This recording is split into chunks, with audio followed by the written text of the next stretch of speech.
Hi everyone, Miss Votovich here. Depending on when you're seeing this, good morning or good afternoon. Today is Wednesday, February 23rd. Be sure you complete your attendance and bell ringer for today. I look forward to seeing your responses later on. We are continuing our material for Chapter 9.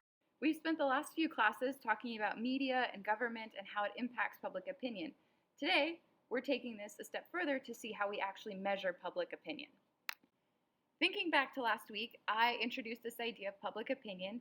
I know we are asynchronous today and I can't exactly ask you for your opinion or answer, but I'll pause for a second and let you think, and then I'll share the definition and you can see if yours matched mine. So, what is public opinion? Public opinion is the collection of views shared by members of society on issues of interest or concern. If yours wasn't similar to mine, maybe pause here and copy this definition somewhere for future reference.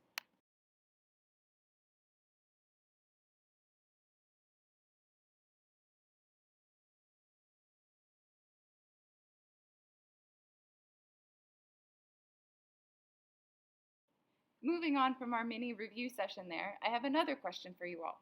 Have you ever been asked to share your opinion? If you answered yes, well, then congratulations, because that means you participated in a poll. A poll is a survey of people scientifically selected to provide opinions about something. I put scientifically in parentheses because polls are not always this formal. As the topic of the poll becomes more significant, that's when the science kicks in.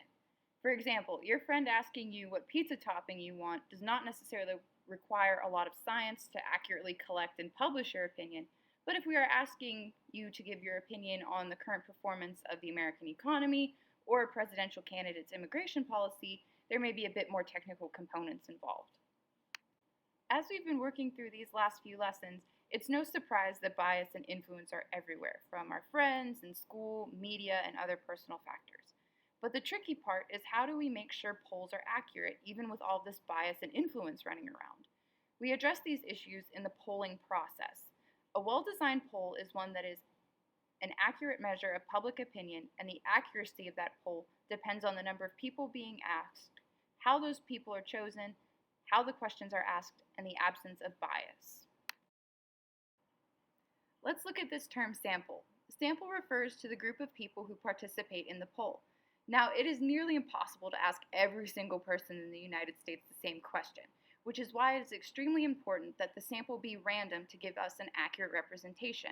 Also, we want to pay attention to the wording of a poll because it can impact the results of a poll. If someone came up to you and asked, "Is President Joe Biden doing a good job?"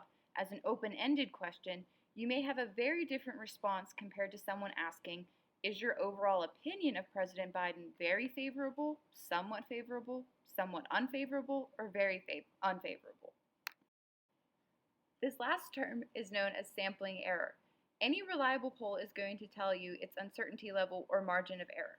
That's some pretty good life advice there. Be confident in your stuff, but you want to be humble because there's always the possibility you could be wrong. Once again, reliable polls follow this same understanding. They are confident that they can accurately reflect the opinions of a particular group, but just in case something wasn't quite right, maybe there was something wrong with the sample or the wording of the question, they want to cover their bases. If you've ever seen a poll, sometimes you'll see this plus or minus, or people will say something like give or take. That's the sample error. So if a poll's result from a sample is 37%, give or take 3%, or plus or minus 3%, the total population could be between 34 and 40%. When evaluating polls, there are two key elements we need to look for. The first being bias, and the second, objectivity. We've already gone through bias in our previous lesson, but in this context, bias would be anything that would make one outcome more likely than another. If the question on the poll was, "Do you favor or oppose the death penalty for those convicted of murder?" that might give a different answer than, if someone had been convicted of murder, should they spend their life in prison or receive the death penalty? And for objectivity, we just want to make sure the poll doesn't have any outside factors influencing results, like timing, for example. If someone is rushing to get to work and someone stops them to ask them a question, they may be less inclined to answer fully or honestly because they're in a rush and trying to get out of the situation. Now comes the big question. How are polls and public opinion related?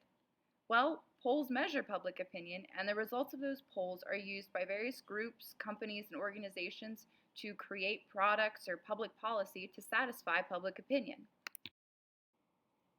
Finishing up, I want to discuss exit polling.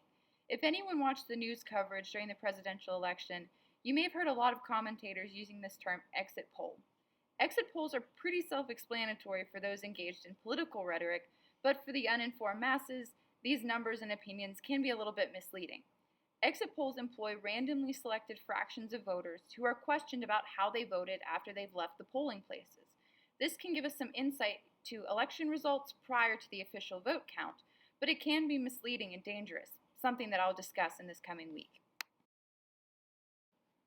Alrighty, Mount Pleasant, that's all of our content for today. Your assignment is posted and explained in detail on Schoology. What I'm looking for is for you to create your own poll using a Google form. Should you have any questions, please email me. It's posted on Schoology as well, and I will help you out. Have a wonderful day, and I can't wait to see you all tomorrow.